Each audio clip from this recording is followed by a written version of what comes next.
बिस्मिल्लाहिर्रहमानिर्रहीम अस्सलाम वालेकुम। Welcome back to my YouTube channel. आज हम लोग डिस्कस करेंगे बेस थ्योरम। जैसा कि मैंने आपको कहा था कि हम लोग प्रॉबिलिटी को डिस्कस करने के बाद एंड में हम लोग बेस थ्योरम को डिटेल में पढ़ेंगे ताकि हम लोग बेस थ्योरम को ज़्यादा डिटेल में अच्छे से समझ सकें। तो सबसे पहले हम लोगों के पास बेस थ्योरम की डेफिनेशन है विजन ऑफ द प्रॉबिलिटीज़ के पूरी प्रॉबिलिटीज़ का हम लोगों के पास जो विजन है उसको हम लोग बेस थ्योरम कहते हैं।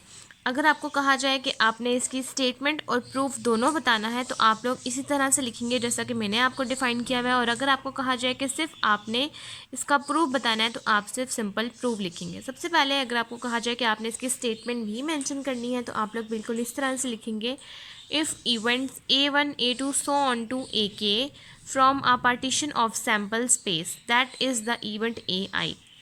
सबसे पहले आपके पास इवेंट्स हैं A1 A2 so on to AK। ये आपके पास जो पार्टीशंस ऑफ सैम्पल स्पेस की एक फॉर्म है जिसको आप लोग AI आर मोस्टली एक्सक्लूसिव, जिसको आप लोग AI भी कह सकते हैं। And their union is S, और अगर आप इसका यूनियन लें तो उसको आप S यानी कि सैम्पल स्पेस कहेंगे। If B is any other event of S, अगर B हमारे पास कोई भी इवेंट है S का such that it can occur, तो वो तब अकर करेगा only if one of AI occurs then for any AI। बी हम लोगों के पास तब अकर करेगा जब हम लोगों के पास AI यानी कि पार्टीशन ऑफ सैम्पल स्पेस अकर करे।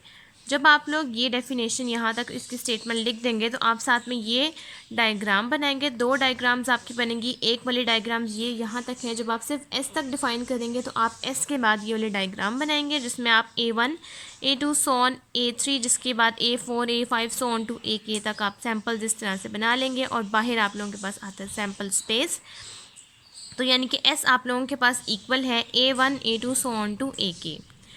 अब जब आप ये यहाँ से if B is any other event of S such that it can occur only if one of AI occurs then for any AI, जब आप ये वाली स्टेटमेंट लिख देंगे उसके बाद आप लोगों ने बनानी है ये वाली डायग्राम जिसमें B आएगा हम लोगों के पास मिड में, कि B हम लोगों के पास तब अकर करेगा जब हम लोगों के पास पार्टीशन ऑफ सैम्पल स्पेस, जिसको हम AI या S भी कह सकते हैं, जब वो अकर करें। तो B हम लोगों के पास मिड में आएगा, A1 A2 so on to AK यहाँ आ जाएगा और बाहर हम लोग लिख देंगे यहाँ S। आप चाहें तो यहाँ S लिखें और ना चाहें तो आप नहीं लिखें। उसके बाद हम लोगों ने यहाँ मेंशन करना है बेस थ्योरम का फार्मूला, जो कि है probability of AI divided by B is equals to probability of AI multiply by probability of B given that AI divided by summation AI multiply by probability of B given that AI। सबसे पहले आपने यहाँ पर लिखना है probability of AI का मतलब है कि यहाँ 1 से लेकर सो ऑन टू K तक 1 2 3 4 कोई भी वैल्यू यहाँ आ सकती है। हो सकता है कि 1 हो, तो जब 1 अगर आपके पास होगा, फॉर एग्जांपल अगर प्रोबेबिलिटी ऑफ A 1 है गिवन डैट B है, तो आप लोगों के पास यहाँ भी 1 आएगा और यहाँ भी 1 आएगा। यहाँ पर आप लोगों के पास 1 से लेकर सो ऑन टू K तक की सारी वैल्यूज़ का सामने होता है और यहाँ पर आप जो भी वैल्यूज़ सेलेक्ट करेंगे, जैसे A 1 है तो सिर्फ उसी की प्रोबेबिलिटी आएगी। और यहाँ पर 1 से लेकर सो ऑन टू 4 5 6 जहाँ तक भी है, यहाँ पर उन सब की प्रोबेबिलिटीज़ आएंगी क्योंकि यहाँ पर समिशन है। अब इन्होंने कहा हुआ है कि probability of AI given that B हम लोगों के पास पोस्टीरियर प्रोबेबिलिटी होता है। पोस्टीरियर प्रोबेबिलिटी होता है कि जिसको हम लोग अननोन प्रोबेबिलिटी कहते हैं। अननोन प्रोबेबिलिटी का मतलब है कि वहाँ पर कोई भी प्रोबेबिलिटी आ सकती है। जैसा कि मैंने आपको कहा कि वहाँ A1 से लेकर AK तक कोई भी वैल्यू आ सकती है, तो इसका मतलब है कि ये अननोन है, यानी कि ये हम लोगों के पास फिक्स नहीं है, ये चेंज होगी। और जबकि हम लोगों के पास यहाँ लिखा हुआ है probability of A1 A2 so on to AK, कि हम लोगों के पास ये वाली जो प्रोबेबिलिटीज़ हैं A1 से लेकर AK तक, उसको हम लोग नॉन कहते हैं क्योंकि हम लोगों को पता होता है कि हम लोगों ने कौन सी वैल्यू लेनी है, इसलिए हम उसको प्रायोर प्रोबेबिलिटी कहते हैं। यहाँ पर वही बात लिखी हुई है कि B हम लोगों के पास तब अकर करेगा जब हम लोगों के पास AI यानी कि A1 से लेकर A तक की वैल्यूज़ अकर करेंगी। अब हम इसका प्रूफ स्टार्ट करते हैं। अगर आपको कहा जाए कि आपने स्टेटमेंट और प्रूफ दोनों बताना है तो आप बिल्कुल इस तरह से मेरी पूरी वीडियो को देखेंगे और पूरा प्रूफ इसी तरह से कर देंगे। और अगर आपको कहा जाए कि सिंपल प्रूफ लिखना है तो जहाँ से अब मैं यहाँ से स्टार्ट करूँगी प्रूफ से, आपने सिंपल यहीं से स्टार्ट करना है। और ये बहुत इंपॉर्टेंट प्रूफ है जो कि बहुत से पेपर्स में एग्जाम्स में ही आता है। सबसे पहले आप यहाँ पर लिखेंगे by using law of multiplication for dependent event. सबसे पहले आपने लॉ ऑफ मल्टीप्लिकेशन यूज़ करना है फॉर डिपेंडेंट इवेंट के लिए। अब हमने यहाँ पर लिखना है law of multiplication for dependent event. अगर हम लोगों को कहा जाता है फॉर इंडिपेंडेंट इवेंट तो हम लोगों के पास होता है probability of A intersection B is equal to probability of A and probability of B. अब हम लोगों को कहा गया है कि डिपेंडेंट इवेंट का हम लोगों के पास फार्मूला है प्रोबेबिलिटी ऑफ ए आई। हम यहाँ पर ए आई मैंशन करेंगे क्योंकि हम लोगों के पास पोस्टीरियर प्रोबेबिलिटीज ए आई के अकॉर्डिंग है, तो हम ए आई ही यहाँ डिनोट करेंगे। Probability of A I intersection B is equals to probability of A I multiply by probability of B given that A I. इसको आप लोग कह देंगे क्वेश्चन नंबर 1। और सेकंड केस आप लोगों के पास यही है कि अगर आप लोगों के पास हो probability of B intersection A I, आपके पास बी इंटरसेक्शन ए आई हो या फिर probability of A intersection B हो, इसका मतलब भी एक ही है। सिंपल आप लोगों ने यहाँ पर क्या करना है कि सिर्फ इसकी रिप्लेसमेंट चेंज कर देनी है। अगर आप लोगों के पास probability of B intersection A I है तब आप लोग लिखेंगे यहाँ पर प्रोबेबिलिटी ऑफ बी सबसे पहले, उसके बाद आप लोग लिखेंगे probability of A I given that B. इसको आप लोग कह देंगे इक्वेशन नंबर 2। अब नेक्स्ट आपने यहाँ पर क्या करना है कि आपने इक्वेशन नंबर 1 और इक्वेशन नंबर 2 को कंबाइन कर देना है। इक्वेशन नंबर 1 है probability of A intersection B और इक्वेशन नंबर 2 है probability of B intersection A I. अब आप लोगों ने यहाँ पर लिखना है probability of equating equation number 1 and equation number 2। तो इक्वेशन नंबर 1 की हम लोगों के पास स्टेटमेंट है probability of A I intersection B equate करना है। दूसरी इक्वेशन नंबर 2 है probability of B intersection A I. अब आपने यहाँ पर जो आपके पास probability of A intersection B की स्टेटमेंट है आपने यहाँ पर वो लिखनी है, जो कि है probability of A I multiply by probability of B given that A I is equals to probability of B multiply by probability of A I given that B. और यहाँ से आप लोगों को चाहिए probability of A I given that B, क्योंकि हम लोगों ने ये बेस थ्योरम में यूज़ करना है पोस्टीरियर प्रोबेबिलिटी के लिए। तो हम लोग यहाँ से क्या करेंगे कि ये प्रोबेबिलिटी ऑफ बी यहाँ probability of A I divide multiply by probability of B given that A I के नीचे हम लोग डिवाइड कर देंगे और ये हम लोगों के पास इक्वेशन नंबर 3 आ जाएगी। अब इस तरह से आपने इसको सॉल्व करना है और आपके पास ये पोस्टीरियर प्रोबेबिलिटीज़ के according probability of A I divided by probability given that B is equals to probability of A multiply by probability of B given that A I. ये बिल्कुल उसी तरह से आ रहा है जिस तरह के पास हम लोगों को बेस थ्योरम के फार्मूले में चाहिए। सिर्फ यहाँ पर चेंजिंग क्या है, सिर्फ हम लोगों ने प्रोबेबिलिटी ऑफ बी को रिप्लेस करना है summation probability of A I multiply by probability of B given that A I से। तो चलिए अब हम लोग इसको स्टार्ट करते हैं। नेक्स्ट इसका स्टेप ये है कि हम लोग यहाँ पर लिखेंगे from Venn diagram. Venn diagram के अकॉर्डिंग हम लोगों के पास बी है एस इंटरसेक्शन बी के इक्वल, और यहाँ पर मैंने आपको बताया था कि हम लोगों के पास सैम्पल स्पेस इक्वल हैं। सबसे पहली जो हम लोगों ने वेन डायग्राम बनाई थी वहाँ पर हम लोगों के पास सैम्पल स्पेस इक्वल है probability A I A two and so on to A K. तो हम लोग यहाँ पर एस की जो वैल्यूज़ हैं A1 टू ए के हम यहाँ वो पुट कर देंगे। B is equals to A1 A2 so on to A K intersection B.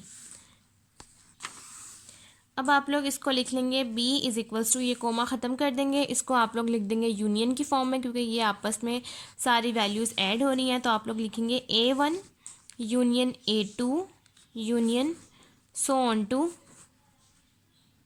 Union A K intersection B। अब आप यूज़ करेंगे यहाँ पर distributive law, using distributive law. Distributive law में आप लोगों ने क्या करना है कि आप हर वैल्यू को इंटरसेक्शन बी के साथ मल्टीप्लाई कर देंगे। इसको हम लोग डिस्ट्रीब्यूटिव लॉ कहते हैं, यूजिंग डिस्ट्रीब्यूटिव लॉ। अब आप लोग यहाँ पर लिखेंगे b is equals to A1, ये इंटरसेक्शन b है तो ये हो जाएगा इंटरसेक्शन b और ये यूनियन बाहर आ जाएगा, union A2 intersection B union so on to union A K intersection B। अब आप यहाँ पर अप्लाई कर देंगे प्रोबेबिलिटीज़। अप्लाइंग प्रोबेबिलिटीज़,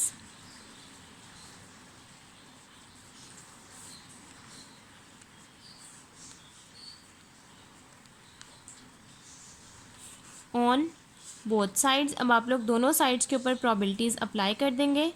ये हो जाएगा आप लोगों के पास probability of B is equals to probability of A1 intersection B union probability of A2 intersection B union so on to union probability A K intersection B. अब नेक्स्ट आपने यहाँ पर प्रोबेबिलिटीज अप्लाई करने के बाद आपने यहाँ पर लिखना है law of addition for disjoint events. Law of addition का मतलब है कि जहाँ पर भी यूनियन है आप उसको रिप्लेस कर देंगे प्लस के साइन से। यहाँ पर आप लोग लिखेंगे probability of B is equals to probability of A1 intersection B plus probability of A2 intersection B plus so on to plus probability A K intersection B. यहाँ तक करने के बाद अब आपने क्या करना है कि जैसा कि हम लोगों ने इक्वेशन नंबर 1 में पढ़ा है कि हम लोगों के पास probability of A I intersection B equal है probability of A I multiply by probability of B given that A I के।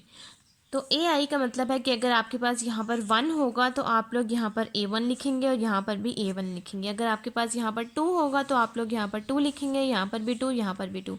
उसी तरीके से अब जब आपके पास यहाँ पर 1 है तो आप लोग लिखेंगे probability of A1 multiply by probability of B given that A1। जब A2 होगा यहाँ पर तो आप लोग लिखेंगे probability of A2 multiply by probability of B given that A2 and so on to probability of A K है तो आप लोग लिखेंगे probability of A K multiply by probability of B given that A के।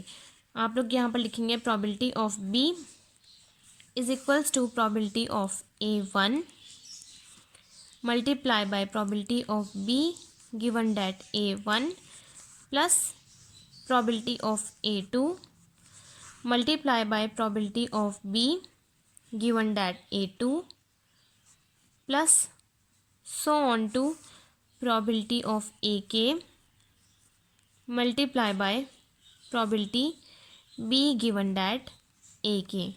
अब ये आप लोगों के पास A1 A2 and so on to AK तक फॉर्म है और ये है B1 given that A1 plus B probability of B given that A2 plus probability multiply by probability B given that AK। तो अब आप लोग यहाँ पर अप्लाई कर देंगे समेशन, क्योंकि ये आप लोगों के पास 1 से लेकर K तक की फॉर्म है। तो अब आप लोग यहाँ पर लिख देंगे probability of B is equals to summation I is equals to 1 से लेकर K तक है तो आप लोग लिख देंगे 1 से लेकर K तक प्रोबेबिलिटी ऑफ AI, क्योंकि 1 से लेकर K तक है तो आप लोग 1 से लेकर के तक की फॉर्म को AI कहते हैं। और यहाँ पर लिख देंगे probability of B given that AI। अब जैसा कि हम लोगों ने यहाँ से इक्वेशन नंबर 3 के बारे में पढ़ा था कि हम लोगों के पास probability of AI given that B की जो फर्स्ट फॉर्म है probability of AI multiply by probability of B given that AI, ये बिल्कुल बेस थ्योरम के फॉर्मूले के अकॉर्डिंग ठीक है। सिर्फ हम लोगों ने प्रोबेबिलिटी ऑफ B की वैल्यू को रिप्लेस करना है। तो यहाँ से हम लोगों के पास प्रोबेबिलिटी ऑफ B की वैल्यू आ चुकी है। Summation I is equal to 1 to K probability of AI multiply by probability of B given that AI। ये बिल्कुल वही फॉर्म है जो हम लोगों को बेस थ्योरम के लिए चाहिए।